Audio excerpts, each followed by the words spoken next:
time them yourself. They kind of happen.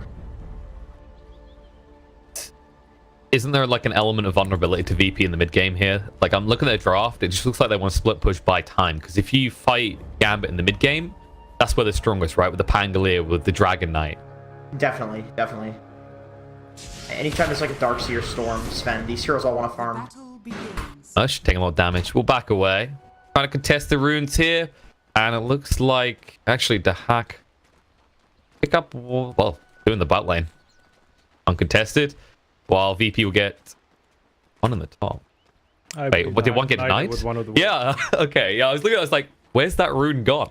I think the wolf might have denied it. But I'm very curious to see if no one's going to pick up an early point into Vortex now when you don't lose the movement speed. You can rotate with the Darkseer or with the Nyx Assassin with an Iron Shell, and then you have at level 3 or 4 like a 1/1/2 on Storm's turn. Be able to grab a kill on the dragon. Yeah, possibly. Sure. It's quite good at level 1 now. The only thing is DK, it's hard to rotate on him, but like you said, with the Nyx and the Iron Shell, it does change the dynamic there a little bit. This top lane, like, I'm not 100% sure who wins this. I feel like with a Silencer, since you can just use the Arcane Curse and an AoE, preventing like all the spells, spammy stuff coming out from Gambit, I feel like VP wins this lane. Especially if they play around these small choke points, right? Because you can hit multiple heroes with those stuns, so the chase down for Gambit is not easily achieved. So Ramsey's hitting the creep wave, pressuring really far forward with his body. This allows Solo to... Oh, no, he's not going to get the side pull. They go for a kill instead. Down on the FNG, they're body blocking him as well, so he can't get through in the end. Roger does give him an exit, though. I tried to get the pull, but awkward timing with the Venge really nicely. FNG coming over and contesting. Putting his body there, saying like, okay, you want to go pull? I'll just block it. You try. Ramses throws out the stun. Follow-up stun on the 2. Older Kulich getting pretty low, and they haven't leveled the magic missile, which means that Kulich, he's going to live. 20 HP. They thought they had him with the Arcane Curse, but it ticked out in the end. I really like the lane for VP. I think the Darkseer against melee hero is really good, and the Pango is in 4th position like this. Has a very hard time early on to get in a dual lane. Denied. What's going on? First blood is drawn. Playing a little bit aggressive considering they knew he had no way of protecting himself because he's just been spamming Wave of Terror so far. God, this hero, man, FNG respawns, and he has enough mana for 1 magic missile, and then can't do a second one because of the Silencer stealing the int. That is the most frustrating thing. Like, Silencer honestly is so good against all of these Gambit heroes. They all have really low mana pools, but they need to use their mana for their spells. We'll see how much they can punish it as well. I mean, I don't think they brought out much in the way of mana regen. No mangoes. Magic Missile coming out. Going to try and protect the Silencer with the shield, but it's not going to be enough as the crits come through. Older Kulich, nice stick out from Solo, just enough to keep him alive, and he'll salve up to full. These double stuns from Roger are beautiful. It's just been kind of the show and tell of the last month or so, right? With people picking up Nyx even more, we've really got to see some POS4s shine in the laner phase, especially with these Impales. Oh, another double stun. These long-range double stuns. FNG turns around Magic Missile. They're trying to get a kill on Silencer so he doesn't lose the mana, but nope, he's going to get it. He might die for it, but he says +2 to me, and good luck casting your spells when you get back.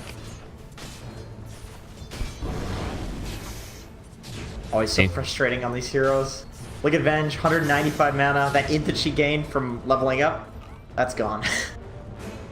How long before she's just dribbling at the mouth? She's like, I'm not so smart anymore. Well, that's trying to go Brew.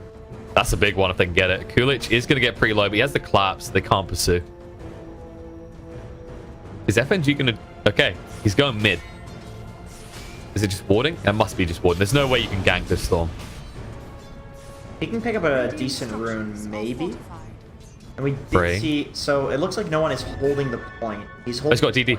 He's going top. They're diving. Immersion's pretty low. They actually want to try and turn around. Magic Missile comes out, and Solo, the punishment for taking his smarts is there. Nice. Really nice work by FNG. Just like picking up running to the rune timing, TPing in. It's kind of like, what's the point in being top until this opportunity... He's getting more. He actually might get more. Ramsey's going to try and walk it off, though. Does have the war cry, so they can't get through it. But FNG, he's never felt this strong, even without mana. The region gave him enough for one. I'm curious to see if he's actually going to be able to use both his charges and all the spells. Use both. God. I don't think he'll have enough, man. Carry mangoes, maybe? Brew is actually like notoriously one of the worst heroes to play against Silencer. If you die once, you can't use clap and then split. Like, you actually need to buy stat items. No one? He went bot. The hack is fighting on this though. Fairy Fire's going to come out. Surge going to be there. The Wolves trying to do enough to hack. Moving across the creep camp. If no one gets hit once though, he'll go down. So he has to be careful. He has no mana left either. Pasha says, fine, I'll clean up the kill. The creeps won't get you. Pasha's level 6. He's actually huge in this bot lane. And then also, if you look at the CS, no one wasn't actually threatened at all or slowed down by the brief fires coming out from the Dragon Knight. What surge is this? Makes sense. DK's not a super high pressure hero. Although every time I say that, it seems like DK just destroys lanes that he shouldn't. But in this situation, he's doing well. But it's about even. They might try and kill Storm. The problem is he just got 6. FMG is here. Even clarityed up to make sure he'd be able to use both spells. No one's going the other way, and while that's happening in the top lane, Immersion will go down. Another hero getting a little bit stupider courtesy of Solo. Silencer drop. Fortunate. Tango's mana at 279. Rough. Stun out the Storm. They can't get the silence though. No, they just get the disarm. And conveniently, he'll find a haste. Yeah, if that's a silence, he dies there for sure. Fortunately, you can't get both. You can't get both proccing at the same time anymore. It's one or the other. Structures are fortified. I was fine with that. Like, I still think it's kind of crazy to have both of those on one ability because, like, the way I kind of explained it to people was you're basically talking about RNG on top of RNG. It's just kind of two abilities. It's like two passives if you can get both. Looked on bottom. The Hawk got his hood before. Catapult wave takes down the tower. The double siege wave. Yeah, Pasha can't Classic. really do anything. I thought Pasha was on track for getting his Dom first, but it looked like the Hawk got a bit more farm and the one that removes the tower first because Pasha has some deep push, but you're not rid of the siege. Problem with Darkseer is that you have to get the Soul Ring first, so that is what's prevented him from getting despite having like roughly the same net worth. Probably had more net worth before the tower. It's just the Soul Ring is necessary. Lycan doesn't need it. They both don't have to be hampered by boots at least, but yeah. And that's the other thing is even once you get the Helm with Dominator, it's just the natural push power of the Lycan's always going to be stronger. Yep. The Feral. Yep, Feral Impulse on the Catapult too, just giving that extra damage. He's never felt so strong. You can tank towers too with your Feral Impulse, gives you the regen. Howl gives armor to the wolves. Playing Brew, oh, he's got 6 turns. Kind of always been the interesting thing about Lycan, and actually the skill build's changed a little bit because it used to be that people want at least 3 points of Feral Impulse because it made you unkillable in the lane. But now there's a priority on kind of maxing out these wolves and just punishing with tower pushes instantly. Yeah, I think it makes sense. Second point to Feral Impulse's value because it goes from 1 regen to 3, which, you know, makes the laning a lot easier. Gives you kind of a bit of a free tango with your passive regen as well. And then the wolves, just the cripple and the invis on the wolves, and the fact that they have so much HP now, they're very effective to level up. These things are doing 60 damage each. So that's without the helm, without the crit from Shapeshift. The early level 7 as well. Having the Invis Wolves if you want to use them for scouting. Especially once you got the Dominator up, you can just send out the wolf scouting if you pressure on them. Very useful to have. Yep, even sitting them on a support is very frustrating. To just run away from them. They can chase you all the way to base.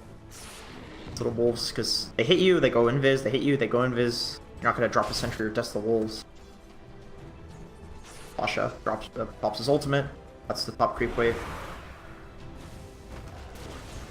Pasha almost has his Echo Saber. They're pushing mid, by the way.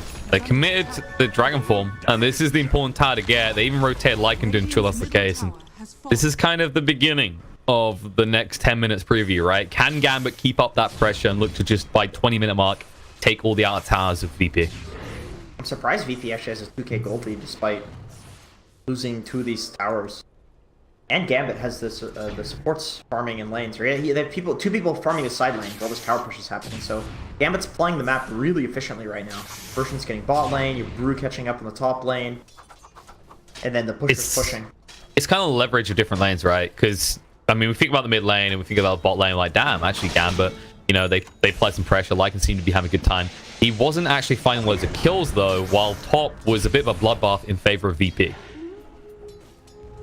That means Brewmaster just ends up poor by the 10 minutes mark compared to where you'd maybe expect him to be if there wasn't that additional pressure coming out. And now pressure on the Dragon Knight, and we'll try and bring him down. Nice double stun coming out beautifully in the vacuum back as well to keep him all close. DK will fall, trying to chase him to Coolidge. He'll at least be able to pick up the rune, but the wall goes down and the Centaur Stomp coming off cooldown in 2 seconds. I don't think they even need it. He's dead either way, or he should be. Depends on the missed chances. Oh, the Impale actually fluffed here, but they're going to surge forward with the Centaur, and they'll close up a double kill for Pasha. Nice rotation for Pasha. With the Centaur, very strong power spike at the moment. Yeah, these Iron Shells early on is helpful, especially against the Dragon. Usually notoriously tanky with his passive, but magic damage is always going to tear through him. And then now as well, with that fight, you manage to get level 6 from Roger, so you can start rotating around with the Nyx Vendetta and the Shells as well. Probably get some pickups, get no one. Once high, you can get longer jumps as well. Very interested to see what he's going to try and aim for as an item, if he wants to go for more offensive in the Orchid, or if he wants to get Bloodstone to start scaling into late game. I think Orchid's pretty good this game. Against Pangolier, can jump away, use the ultimate, Brew split, take that away, take the Lycan out of the fight, too, take his ultimate away. But, you know, you do lack a lot of mana regen if you don't go for the Bloodstone, just based on the way the regen has been changed. And if you go the Bloodstone, it gives you 200% regen, so it just buffs all of your other regen items as well. And that scales multiplicatively, so you can actually get a second Bloodstone and get double again. It's pretty nuts. Gambit doesn't necessarily... I mean, they have some burst, but it's more whittling you down as well, so just having the heal of the Bloodstone is also fairly useful for... And you have the Global Silence as opposed to needing Orchid. And the roll funnel coming in. Global Silence is going to actually be used, and Venge will pay the price for it. Ango's stuck in the base right now. He can't actually get out. He has got the Swashbuckle available as the Silence ends. Split's going to be used. Jumping straight on top of Nyx. Roger's gone. They find more out of this. They activate the Lycan Wolf form. Ramses just going to stand his ground with the God Strength active. Does a lot of damage. There's the Vortex. Dragon back. Will get the kill into Pangolier. Now pursuing for more. Afon next on the hit list, but can they get him? Oh, pause coming out. Huh. There's attack pause. I love the Gambit try to force them back.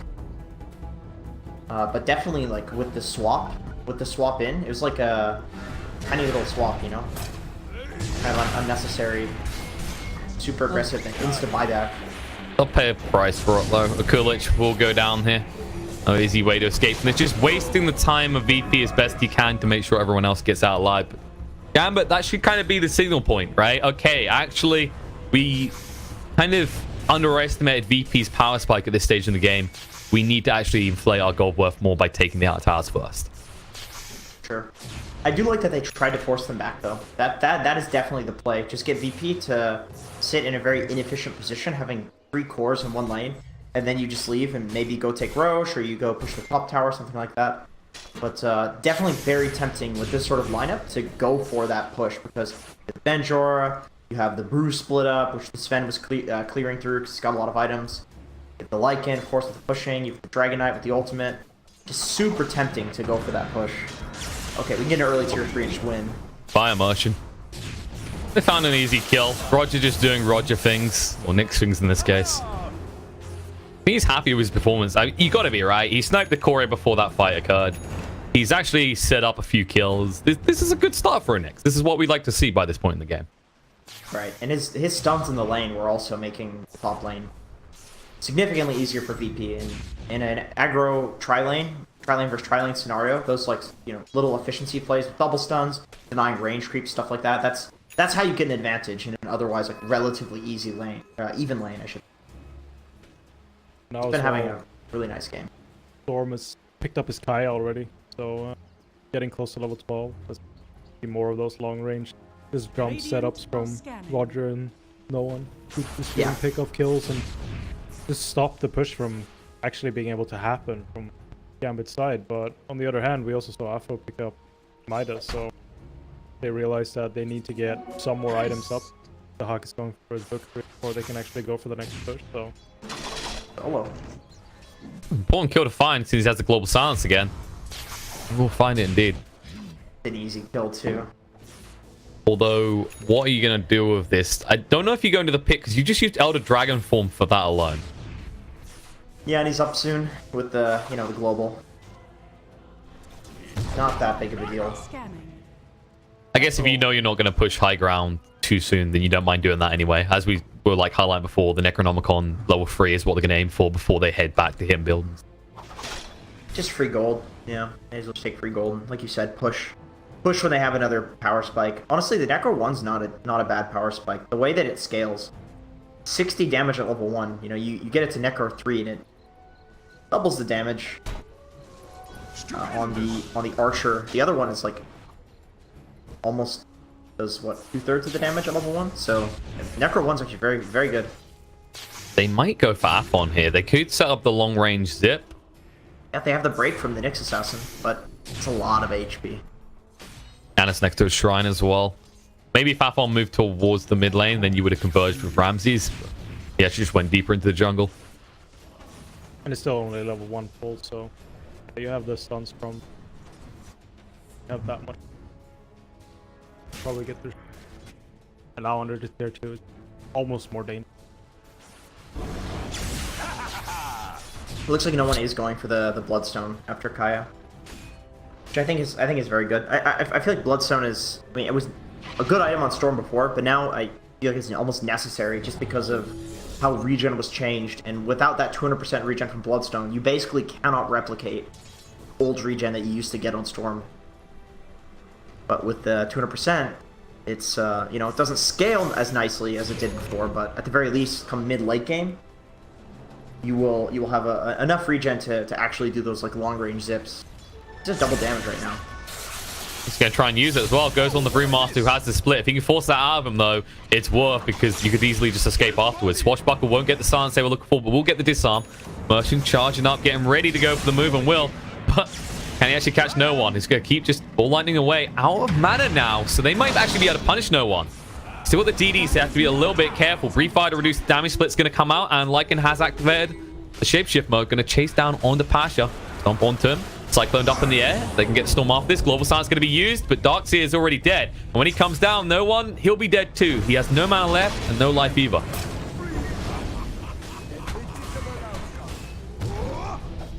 That's actually a big win when you think about it, right? It's just the Storm, you expect huge power spike at that stage. And on top of that, the Global Silence was used, you still lose 2 heroes. Yeah, and Pasha, so that's a hard kill on the Darks here. Very hard. The only real positive of that kill was they're not really close to any of the Dragon form. Still really big for Gambit pickups, and Rogers dusted, so looking a bit rough. So he buys enough time. The dust ran out. No book 3 yet. A lot of this game is definitely on Ramses, who has a full BKB, but if he shows up to a fight, and oh, speaking of which, bot lane. Trying for Kulich here, who does have a TP, so he knows he can't just throw out the stun. And now, because he's got the assistance there, and the damage is enough to bring him down. This is always an awkward situation when you're a carry, when your team is not having the greatest game. Enemy team is where it's kind of all on you. Like if you show up to a fight and it doesn't go well for you and you just get kited, it can be almost over at that point because Ramses is like way above the net. He's kind of the whole gold lead. The gold lead is kind of between Ramses and Panda having a really rough time in this game. And I guess you could say, oh, gonna be jumping. No one. Trying to make the move. Force the magic missile on the swap out. Vacuum connects on the free. Ron Thunder's going to come out. No one. Just looking for the kill on the FNG as that's the easy one. Might pursue for a little bit more. Just going to back away though. Happy that Pangolier had to use his ultimate defensively. KV on Ramses still. I think the thing I was going to highlight here is actually, like last game, we talked about how both teams had to be proactive, right? They had to be the ones jumping first. This game is different though, right? It seems like Gambit have to actually be the ones to be proactive and go aggressive first, whereas VP have tools to respond to that defensively. Yeah, for sure. Global No. is just one of the best counter initiation tools. And there it is. And there it comes now. Brewmaster can't do anything but die here. No chance to get it split out. No chance to run away. I love that Ramses went for early BKB, no blink. Now he's sending it out, but he's just like, alright, if I show up to a fight and I die, probably actually over. Just with how good it was looking for Gambit in the early game. It just goes for the BKB, he has to use it to just get out, and his team dies, whatever, as long as he doesn't die. But now he's got the blink. And he BKB. also, for mobility, he's got the Darkseer to give him surge, so then you can just have the BKB and kind of roam free in the fights if you get a fight on your turn. But no one also changed up his item build. It's actually going for the Orchid instead after that. Pick off in bottom, kind of going the wrong way. Looking to be more offensive or more aggressive. Jump in. Afon going in first. The stun follow up in response with the vacuum. The double stun through the impel. Beautiful. Locks him on the spot and Dragonite goes down. BP. Well, they didn't have to go looking for the fight. The fight came to them, and Dahak has to expend the ultimate just to run away. My god, Ramses got 600 gold from killing all those Necros. Now they're about to take Roshan. Good God. 13,000 net worth at 20 minutes on Ramses. He almost has the same net worth as time that there's been in the game. If it keeps going this way. Who knows? He could end up there with a blink. Like 1k per minute. I mean, with that blink, he could just use it to farm more efficiently as well, you know? You just become a pseudo anti-mage. Maybe. They get a Rax, you know? Get in there. And another big item is ready. No one has got the gold together to have that Orchid. Not bad timing as well. They're gonna have no Bloodstone in the end, though, as he did decide to just opt out of that. I guess that's okay, though, with the way you just suddenly ramped up this aggression. That item choice seems more fitting. It'll be helpful in fights. He doesn't really need to scale to be that kind of late game, like build up those, like, he'll eventually get a Bloodstone, of course. But at this point, if he can just prevent the Panda from ulting, prevent the Pangolier from ulting, basically prevent any hero on the side of Gambit other than the Venge from ulting, then that's going to make enough space for Ramses to just go in and kill everybody.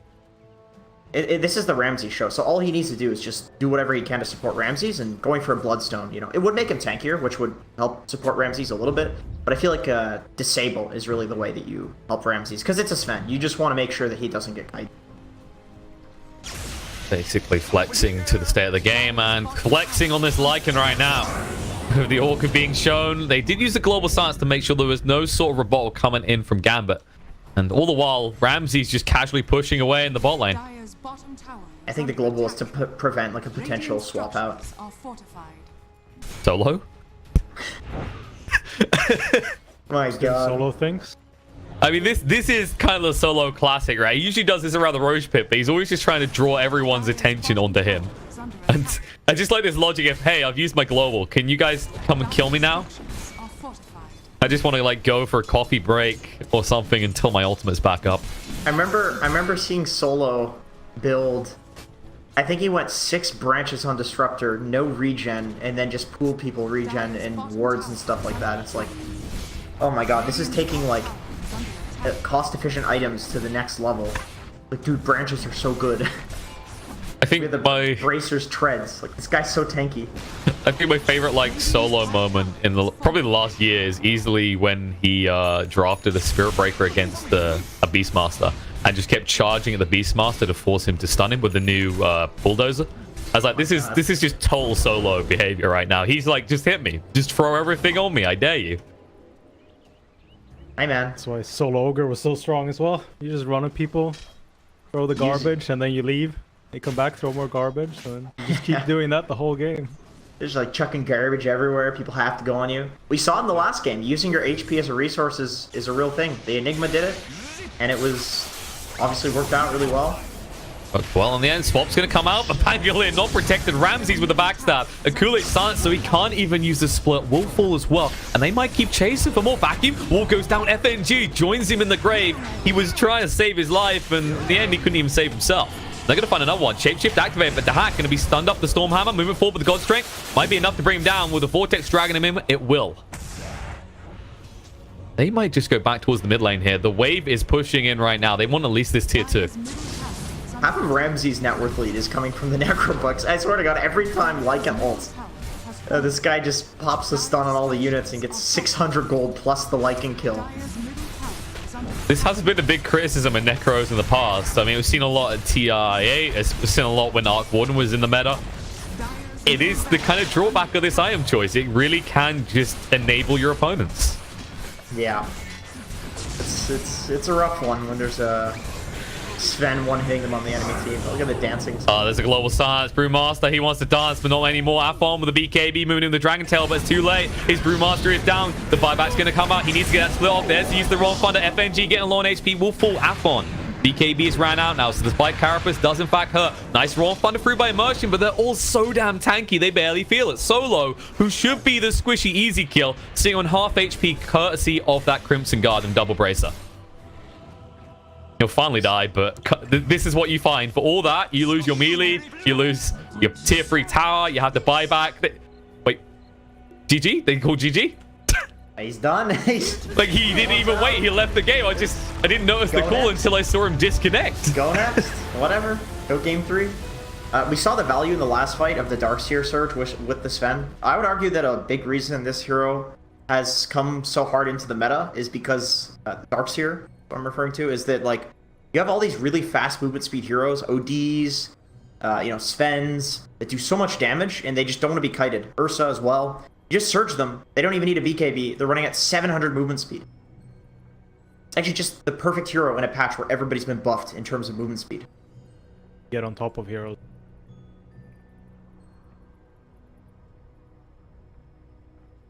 Yep. In that fight, the BKB came out from Ramses, and he's still fine. Just runs away with the surge. No way you can catch him.